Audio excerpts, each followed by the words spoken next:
Hello everyone, welcome back to my channel. My name is Muriel Atai. Um, I really just share about things that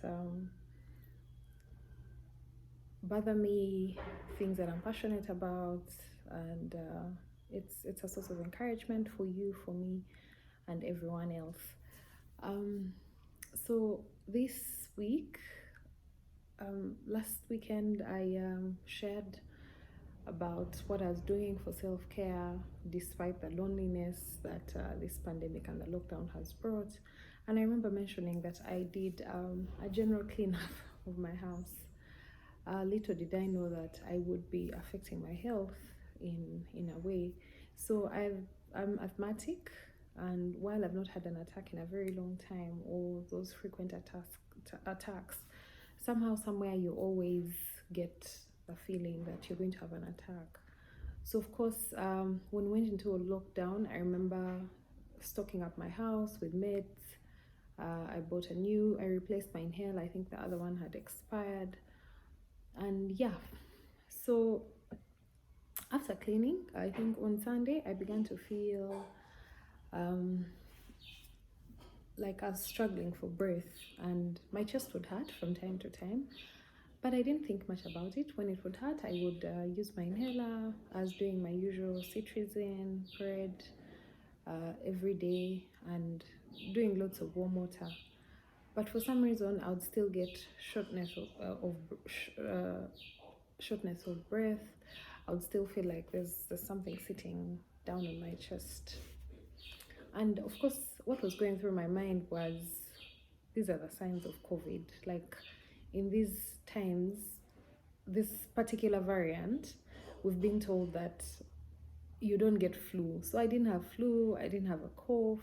And I know that I've recorded videos before where I appear to be struggling for breath. So Monday, I was struggling. Tuesday, Wednesday, literally with my mask on, I was not breathing. And because I was using my inhaler and then I would get relief for a bit of time, I really wasn't minding it. So on Thursday, I woke up feeling even worse, like way, way worse. Like, I really felt like, oh my God, I finally got the Rona. I'd never tested before, so I don't know whether before I'd got it or not, but like, I was really feeling like, oh my God, this could be it. And in that moment, I was reminded of all the people that have got it, that are my age, that have died, and I was afraid to go to hospital. So my best friend Jackie and another friend of mine kept insisting that I go to hospital, and I kept saying, yeah, I'll go. And of course, the organization I work for provides medical insurance for us. So I figured I have an insurance card, so I can always go anywhere. Thursday evening, I still hadn't decided where to go, but Jackie came by the office to see me, and she told me, you need to go to hospital. Like, she could tell that I was really, really struggling, and yet I was in office.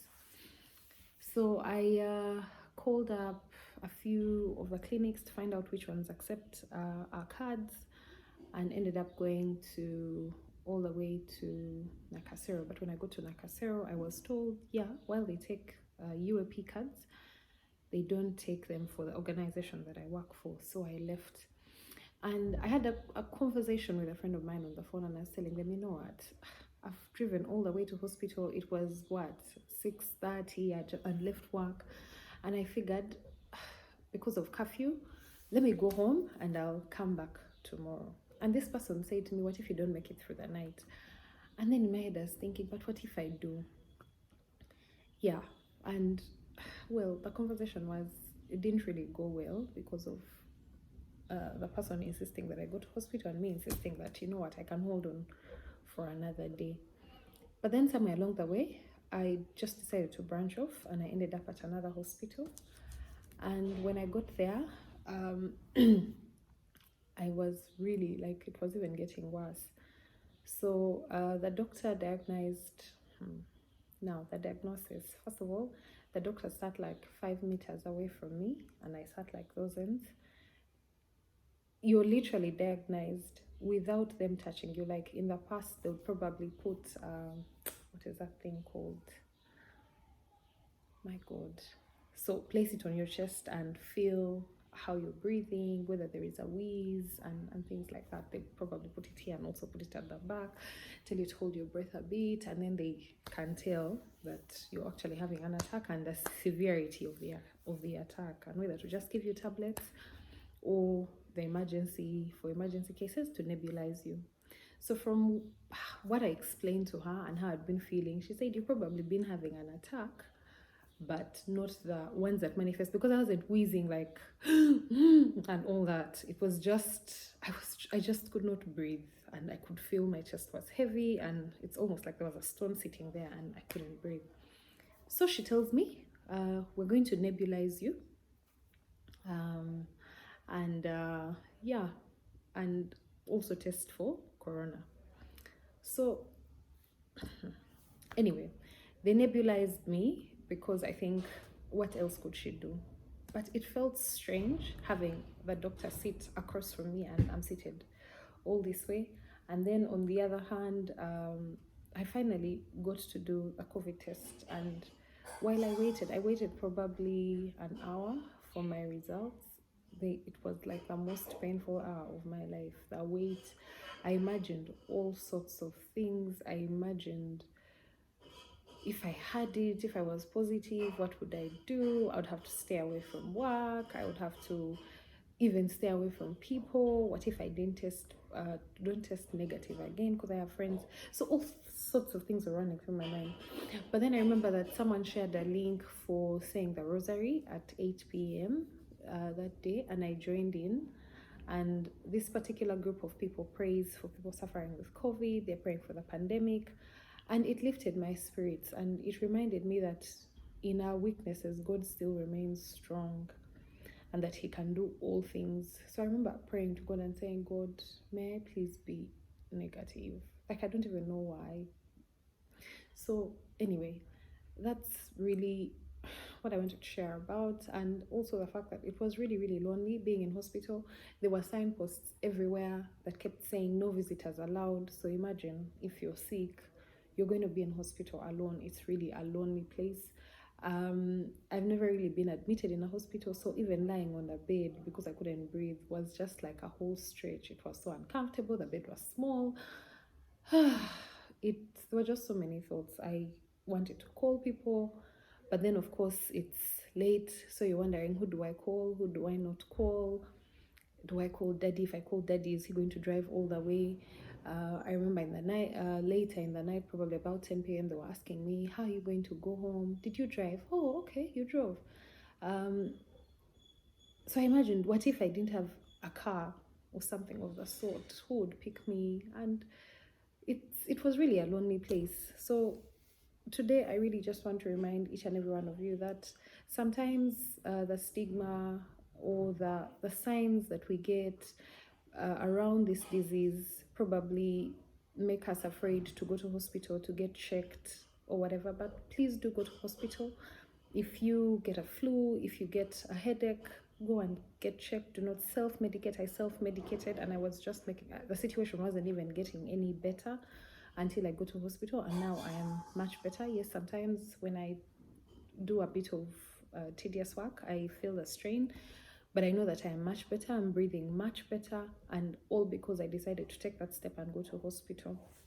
So to anyone out there, this is just to remind you that God can do all things. God wins our battles for us.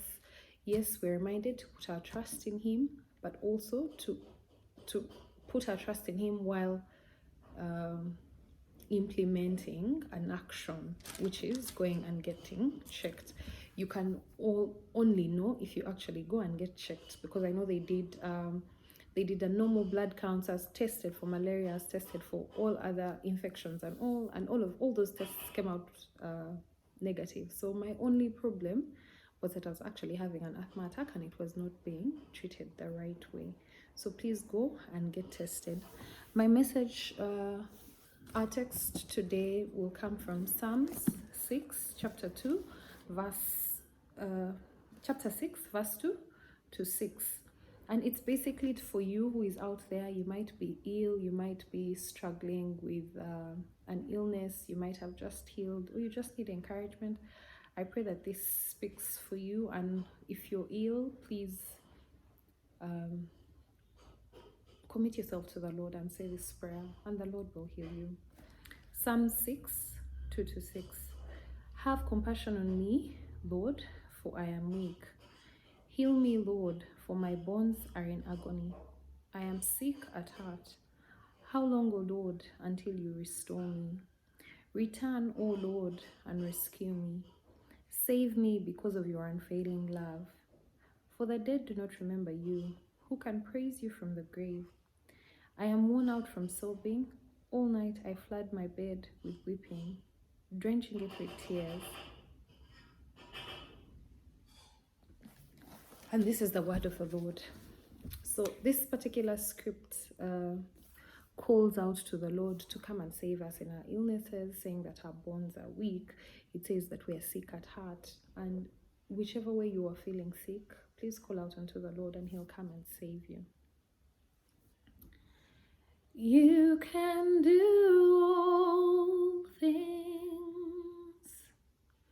You can do all things but fail. 'Cause you never lost a battle, never lost a battle. And I know you never will. You can do all things. You can do all things but fail. 'Cause you never lost a battle, never lost a battle. And I know you never will. So we know that the Lord has never lost a battle. He rescued the Israelites from Egypt. He fought their battles all through recovering their land, recovering Canaan, and nothing is impossible for him. Jesus tells us in the Gospels that while some things may seem humanly impossible, for God they are not impossible. So let us continue to trust in the Lord. Let us continue to put our faith in him, and let us surrender our bodies to him that he may take over and heal us. I hope and pray that you are all keeping safe. I pray that your families are well. I speak a blessing over your lives. I speak healing over your lives. May the Lord's anointing be upon each and every one of you, and have yourselves a blessed week. He still reigns on the throne, so let us put our trust in him. Bye. Thank you.